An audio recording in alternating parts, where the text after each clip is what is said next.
In today's video we speak about Lightroom. You can call it a tutorial or masterclass, it doesn't matter, because today you're gonna learn how to take your photo from it's okay photo and turn it into wow, did you took the shot? In less than 15 minutes we're gonna cover 3 most important stages: correction, color and finishing. And I will share with you everything that usually pros don't share for free.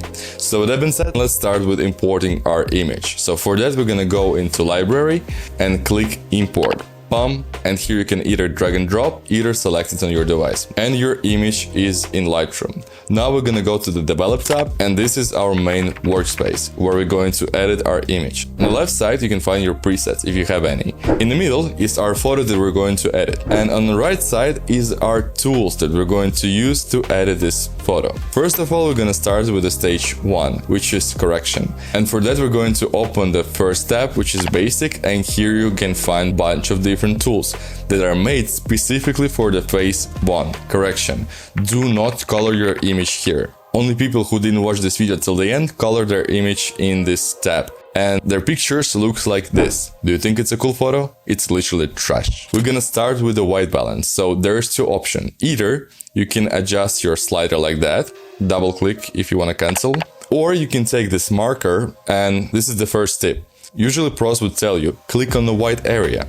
But you see, if you're gonna click on some white area, our picture gonna look weird. It's gonna look super green. And from my experience, the best way to actually adjust your white balance with the marker is by clicking on a dark area. You see, if you're gonna click on dark area, it is adjusted, because in the beginning white balance was okay, and now it's even better. Now it's even more precise. Let's move on to this small little section which is called tone.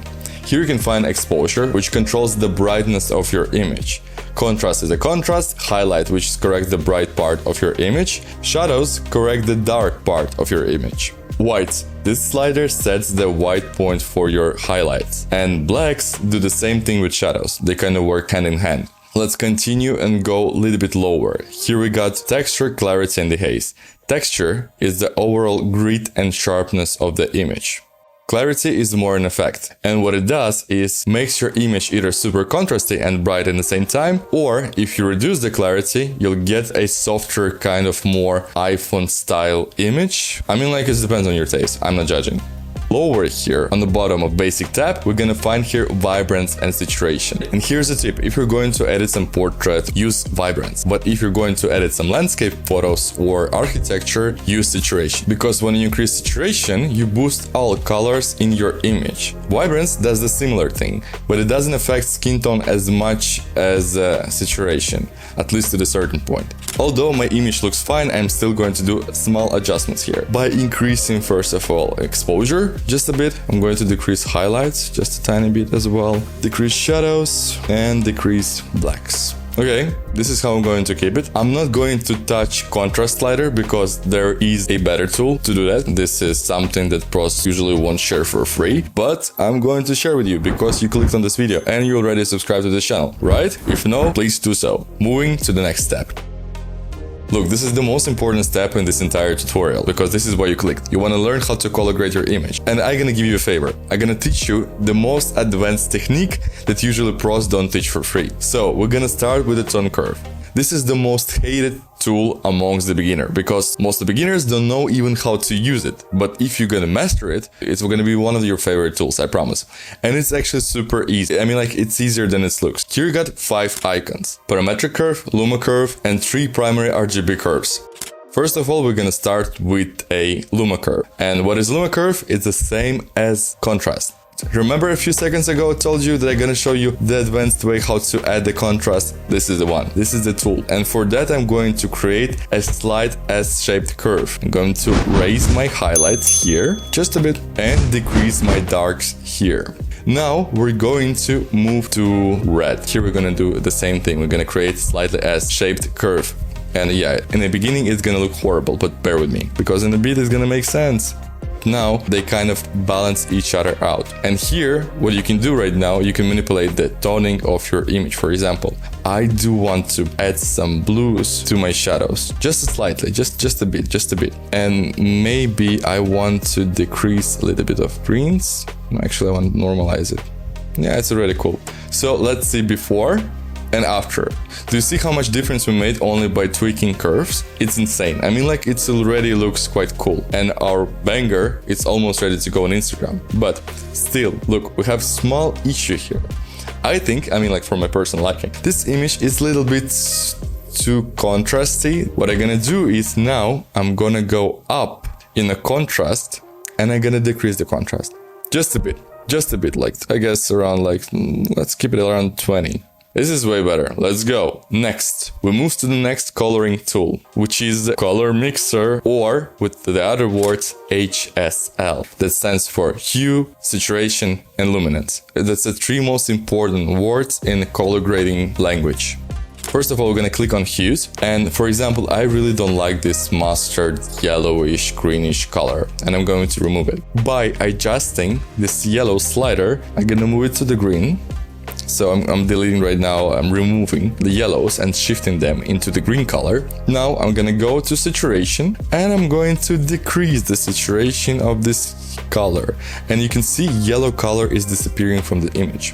That's how powerful it is. We're moving on to the next tool, which is color grading. So you can add a tone in separate parts of your image. For example, I'm going to add a little bit more blue, just a bit of blue to the shadows, and just a bit of yellow, maybe. Let's see. Yeah, just a bit of yellow to the highlights, and I'm gonna leave it this way. Let's see before, after.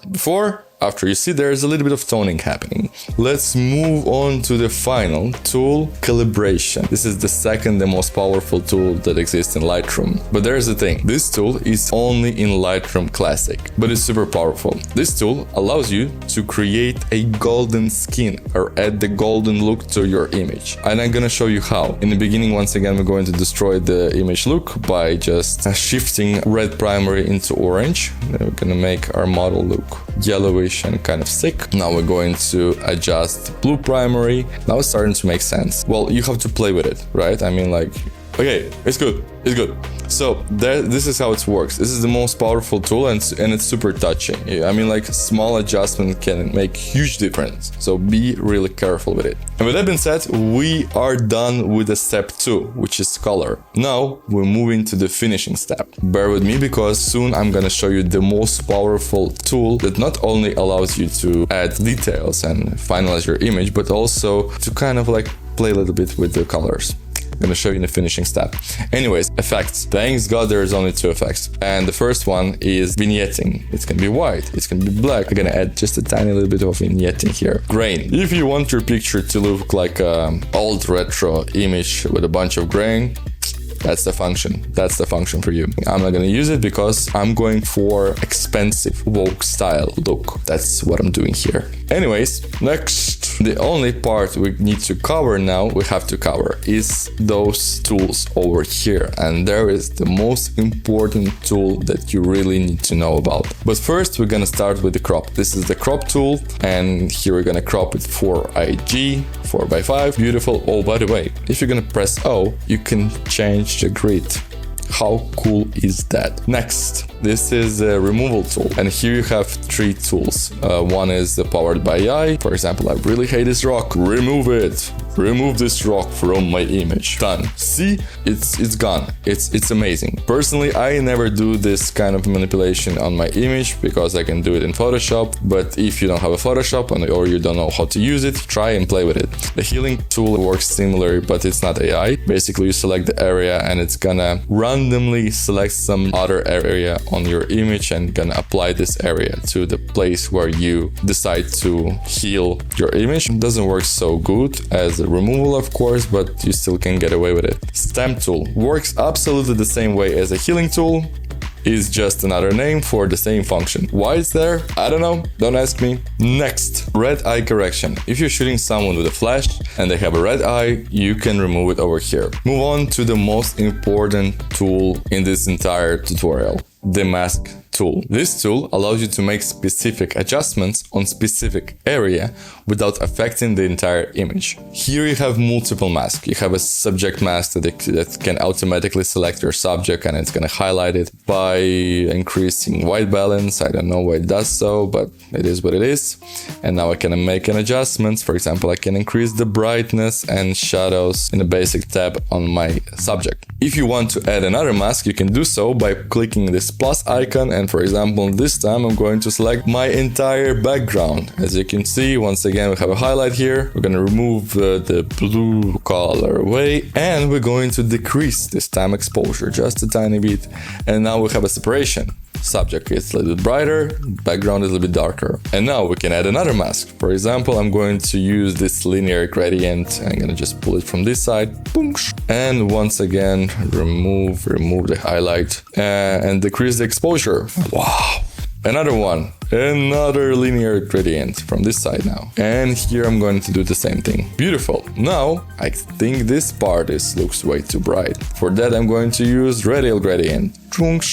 Drag it here, and I'm gonna balance it like that. Another one. Ooh, I have a cool idea. I'm gonna drag another radial gradient, put it here, and now we're gonna go lower to the haze. And we're gonna increase the haze. It looks like now it's kind of like highlighted with the light, but this is not it.